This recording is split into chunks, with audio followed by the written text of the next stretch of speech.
Hey, what's up? In this video, I'm going to show you how I fixed the thermistor in my Dometic CFX. I replaced it, and it was actually super easy, so let's go. So my Dometic fridge started freezing everything in it. I read about it. It looks like it's a thermistor. So that's this piece. I got the Waeco because they make the parts for Dometic. We're going to try to replace it today.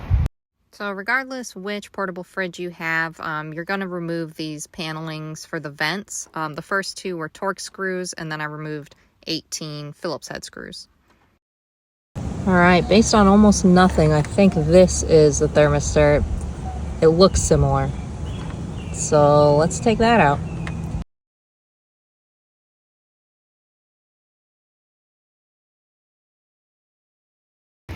So because I don't really know, before I go any further, I'm going to test it by plugging it back in with the thermistor part just tucked inside the fridge.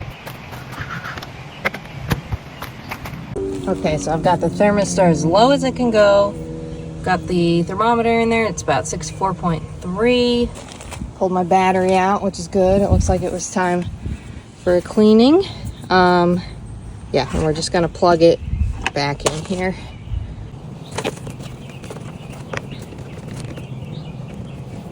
With any luck, we should see the watts go up once it realizes it's on. Here we go, it's coming on. So this is really just a test if the thermistor is working. If it is, we should see the temperature go down significantly, but we won't really know if it's not gonna freeze everything for a couple days.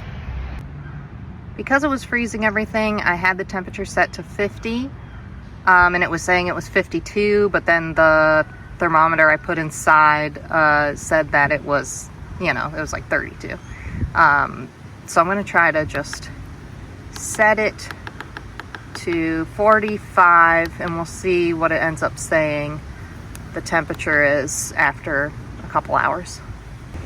Okay, it actually didn't take long at all to get down to that temperature, so honestly, the fact that it's saying a temperature other than 52, which was what it was saying when it was freezing all the time, is a pretty good sign. Since it's reading temperatures, that makes slightly more sense. I'm just going to go ahead and finish the install. Remember to unplug it from the battery before you work on it again for safety.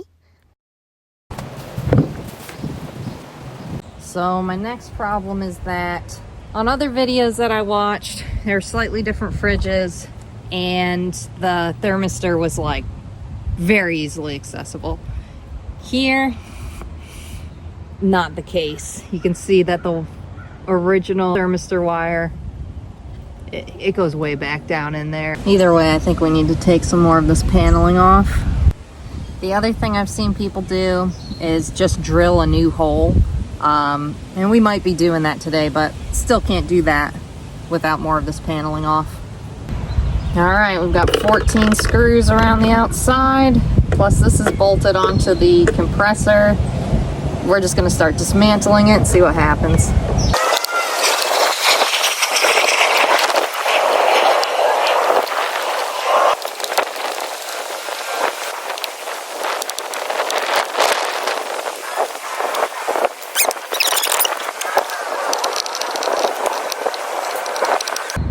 All right. Last one for real this time.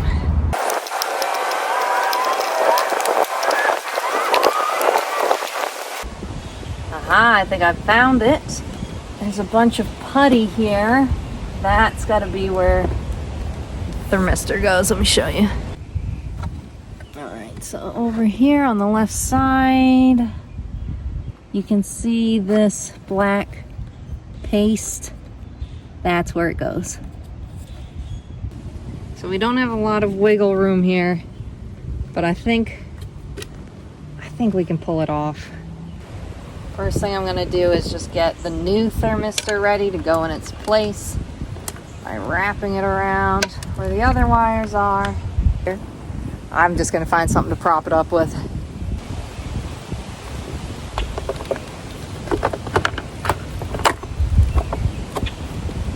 All right, now I'm gonna try to remove this putty.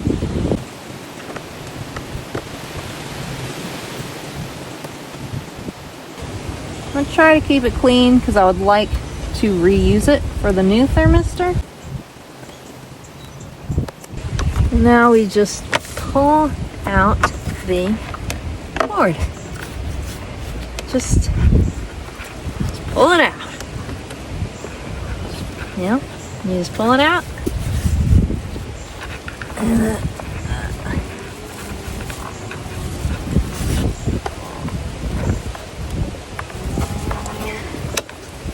this is that thermal paste, which the new thermistor actually came with, so that's really handy.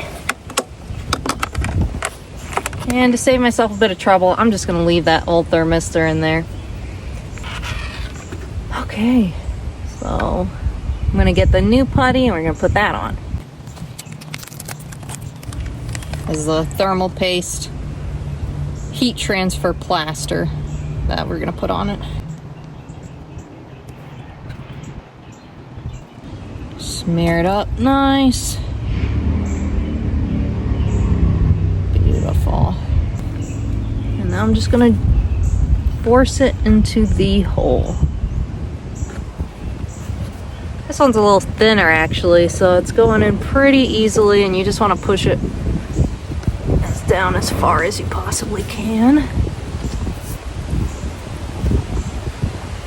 That's as far as it's going to go. Just get that old putty, cram it in there.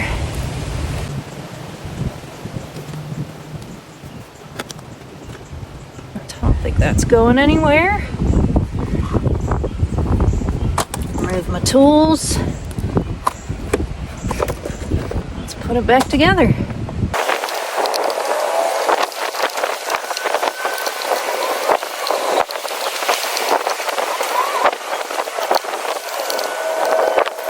I'm just going to do one on each one to make sure that it is in the right place, and just kind of screw them in finger tight before going back in and putting the second screws and finishing it off.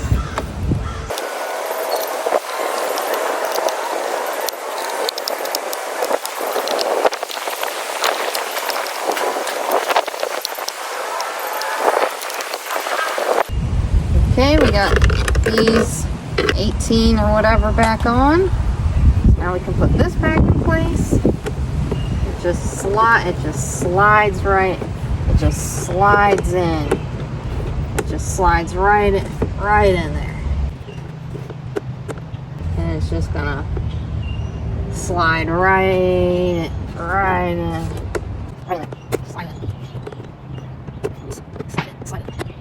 Slide in. There we go. Slide in. Slide in. What? How'd I get it off? Got it. Hoo-wah. All right. And then we've got to replace these screws. And then we've got to replace...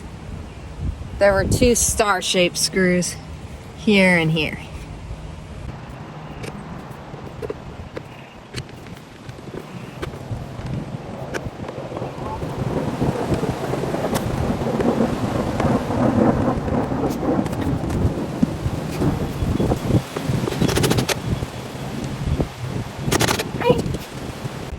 So this is kind of a bold move, but I'm gonna take the fridge and the battery, I'm gonna put it back all where it belongs inside the van, and